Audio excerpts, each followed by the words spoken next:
Hello बच्चों, आज हम देखेंगे परिसर अध्ययन भाग 1 कक्षा चौथी का 6वां पाठ भोजन की विविधता। भोजन की विविधता में आप सब दैनिक आहार में बाजार से खरीद कर लाई गई सब्जियां और अनाजों का उपयोग करते हैं। साग सब्जी तुम खरीद कर लाते हो और उसमें घर में आकर बनाकर खाते हो। तो इससे मुख्य भोजन में हम आप रोज़ के भोजन में चावल, गेहूँ, दाल का उपयोग करते हैं। तो हम लोग चावल से कौन कौन से पदार्थ तैयार करते हैं? देखो, चावल से हम लोग इडली, भात, भाकरी और डोसा, मोदक, चकली, पुलाव, मसाले भात, ऐसे कई पदार्थ हम लोग चावल से बनाते हैं। उसी तरह गेहूं के आटे से भी कई पदार्थ बनाते हैं। रोज़ के खाने में तो आपके होते ही है, जो है रोटी, पूरन पोली, पूड़ी, पराठा, थेपला, ये भी तो एक्चुअली मुख्य घटक जो है वो एक होता है, लेकिन उससे बनाए गए पदार्थ कई प्रकार के होते हैं। तो ऐसे ही भारत क्षेत्र में हर जगह क्षेत्र के अनुसार अलग अलग अनाज पाए जाते हैं और उसी जो क्षेत्र में जो अनाज ज़्यादा मात्रा में होती है वही उसी अनाज का उपयोग वह ज़्यादा मात्रा में करते हैं। यानी क्षेत्र के अनुसार मुख्य खाद्यान्न में भी क्या होती है, विविधता होती है। तो ये मानचित्र देखो, भारत का मानचित्र है। प्रमुख खाद्यान्न फसलें दिखाई दे रही है यहाँ पर। तो इस भारत देश में जो दिशाएं देखो, पहले पूर्व, पश्चिम, उत्तर, दक्षिण में सबसे ऊपर की दिशा कौन सी है? उत्तर दिशा है। वहाँ जहाँ हमारी पेंसिल दिख रही है वह देखो, उत्तर दिशा में कौन सी फसलें ज़्यादा मात्रा में हमें दिखाई दे रही है? तो वो है गेहूँ। यानी उत्तर दिशा में गेहूँ की फसल सबसे ज़्यादा मात्रा में होती है, इसीलिए उत्तर के लोग क्या होते हैं, गेहूँ का उपयोग या गेहूँ से बनाए गए पदार्थों का उपयोग ज़्यादा मात्रा में करते हैं। उसके बाद में है दक्षिण दिशा। देखो, मानचित्र की सबसे नीचे की दिशा जो है वो है दक्षिण दिशा। तो दक्षिण दिशा में हमें कौन से अनाज सबसे ज़्यादा मात्रा में दिख रहे हैं? चावल, जो है अरब सागर और बंगाल की खाड़ी, जो नीला भाग दिख रहा है वो है एक पूर्व की तरफ बंगाल की खाड़ी और पश्चिम की तरफ अरब सागर। तो ये दक्षिण क्षेत्र को सागर का तटीय भाग ज़्यादा मात्रा में मिला है और इसीलिए वहाँ पर क्या होती है, चावल की खेती ज़्यादा मात्रा में होती है, क्योंकि चावल को पानी की आवश्यकता ज़्यादा होती है। इसीलिए क्या होती है, जहाँ पर पानी ज़्यादा होता है वहाँ पर चावल की खेती की जाती है। उसके बाद में मध्य भाग देखो, मध्यवर्ती क्षेत्र क्या है, भारत का जो मध्य भाग है वहाँ पर कौन सी फसलें हमें ज़्यादा दिख रही है?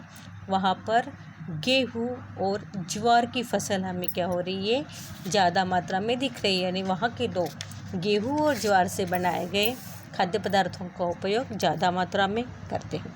वैसे तो हमारे भारत देश का कृषि प्रधान देश है, यहाँ पर खेती का व्यवसाय बहुत ही ज़्यादा मात्रा में किया जाता है। परंतु यह खेती क्या होती है, मुख्यतः वर्षा के पानी पर निर्भर होती है।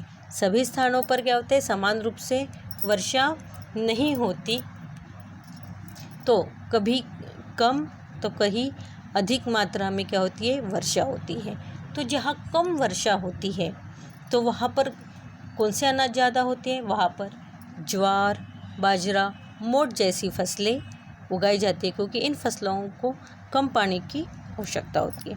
उसके बाद में अधिक वर्षा वाले क्षेत्र में जहाँ बारिश बहुत ज़्यादा मात्रा में होती है वहाँ पर धान, नारियल, मड़ुआ, सावा जैसी फसल की जाती है।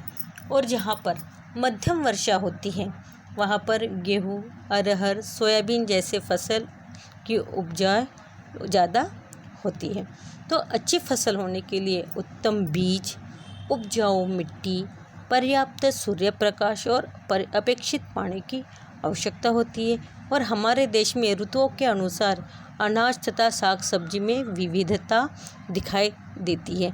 हर ऋतुओं के अनुसार अलग अलग हम लोग क्या करते हैं, अनाज उगाते हैं। इसके बाद में आप बाज़ार जाते हैं, फल खरीदते हैं, तो वहाँ पर भी पूरे साल भर में एक ही प्रकार के फल हमें दिखाई नहीं देते। वहाँ पर भी ऋतु के अनुसार अलग अलग फल दिखाई देते हैं। धूप काल में अलग, वर्षा काल में अलग, शीतकाल में अलग।